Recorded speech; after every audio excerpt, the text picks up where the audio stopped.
غیر تربیت یافتہ ہونے کی وجہ سے گندگی جمتی جاتی ہے، جم جم جم جم جم جم جم کے پھر انسان جانور بن جاتا ہے۔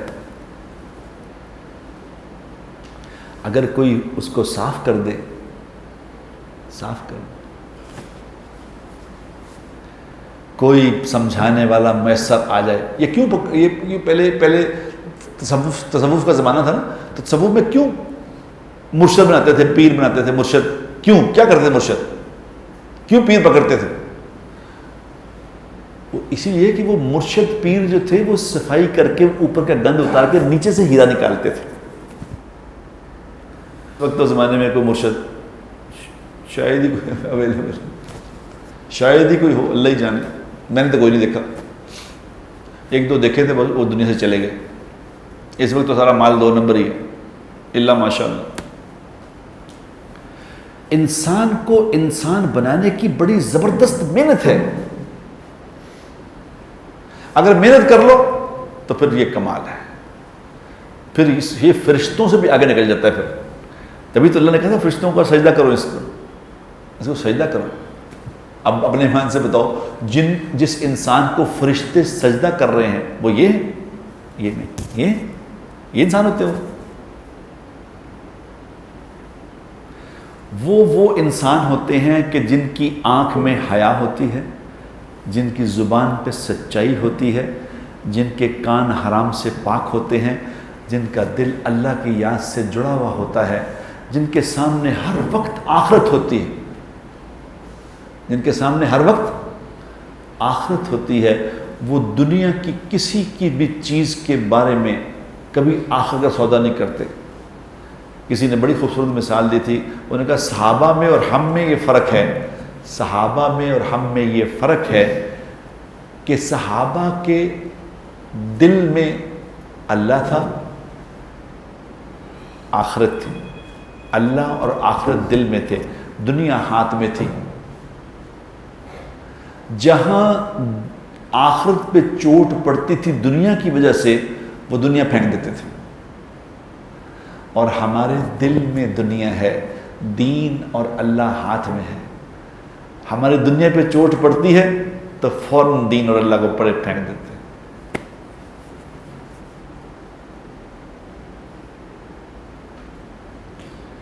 سمجھ بھی نہیں آتی بات، سمجھ بھی نہیں آتی، تھوڑے سے پیسوں کے لیے، تھوڑے سے مزے کے لیے سب کچھ ہی ہار جاتے ہیں۔ جو انسان بنا نہیں ہے میرے دوستو، وہ تھوڑے سے نفع کے لیے سب کچھ ہی ہار جائے گا۔ 10 منٹ کے مزے کے لیے سارا 2 جہان ہار گئے، چند پیسوں کے لیے 2 جہان ہار گئے۔ کیوں؟ سیکھا نہیں۔ ہر چیز سیکھنے سے آتی ہے میرے دوستو۔ یہاں بیٹھ کے میں آپ کے سامنے چیختا رہتا ہوں، ہم نہیں سیکھ رہے، ہم نہیں سیکھ رہے۔ اپنے ایمان سے بتاؤ، کہاں دین سیکھ رہے ہیں ہم؟ کہاں سے سیکھ رہے ہیں؟ ایمان کہاں سیکھ رہے ہیں؟ کون سی جگہ سے ایمان سیکھ رہے ہیں؟ کہ جی کہ میں بڑا ایمان والا بن جاؤں گا۔ کیسے بنو گے ایمان والے؟ کہاں سیکھ رہے ہو؟ کوئی ہے ایسا انسٹیٹیوٹ جہاں سے ایمان سیکھ رہے ہو؟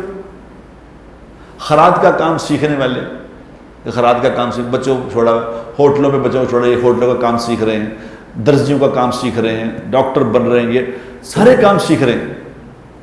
ایک نائی سے بال کٹا رہا تھا، ایک ہمارا دوست نائی سے بال کٹا رہا تھا، نائی بال کٹا رہا، اس نے کہا کتنا وقت ہو گیا تمہیں بال کاٹتے ہوئے؟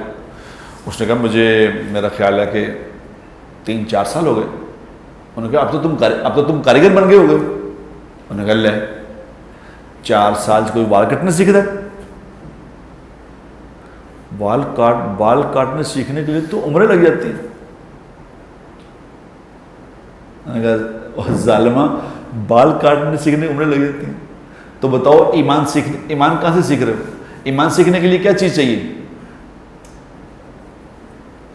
اور ہمیں تو یہ پتہ بھی نہیں کہ ایمان بھی کچھ سیکھنے کی چیز ہے۔ اتنا گر گئے، دور اتنا گر گیا کہ کس سے بات کرو کہ ایمان سیکھنے کے تو وہ کیوں ہوتا ہے، کتوں سیکھی جائے؟ ایمان کہاں سے سیکھ رہے ہو؟ بنا ہوا انسان، ایک بنا ہوا انسان جو ہوتا ہے نا، اس سے پوری دنیا میں خیریں پھیلتی ہیں۔ عمر رضی اللہ تعالی عنہ ایک ہی آدمی تھے، ایک ہی انسان تھے، وہ بہت سارے ایک ہی تھے، عمر ایک ہے، بنا ہوا ہے۔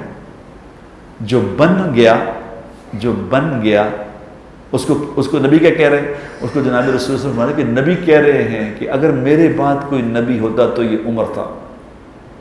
یعنی یہ دنیا کے آخری کمپلیمنٹس ہیں، اس سے آگے کمپلیمنٹس نہیں ہو سکتے دنیا میں، یہ اینڈ ہے۔ اور کمپلیمنٹ دینے والا کون ہے؟ جناب رسول اللہ صلی اللہ علیہ وسلم، وہ دے رہے ہیں کمپلیمنٹ کو، ایم اے میں نہیں کہہ رہے۔ کیا تھا ان میں؟ عمر کیا تھے؟ اور وہ کیا کہتے تھے اپنے آپ کو؟ وہ کہتے تھے عمر تیری خالہ تمہیں یہ کہا کرتی تھی، عمر تیری خالہ تمہیں یہ کہا کرتی تھی کہ تم اتنے نادان ہو، اتنے کم عقل ہو کہ تمہیں بکریاں بھی چرانی نہیں آتی، اتنے نادان ہو تم، اتنے کم عقل ہو۔ لیکن جب میں نے اپنا ہاتھ محمد مصطفیٰ صلی اللہ علیہ وسلم کے ہاتھ میں دے دیا تو جب انہوں نے میری تربیت فرمائی تو اوپر سے جب اس کو ترچ کے جب اوپر سے ہٹایا تو نیچے سے ہیرا نکل آیا۔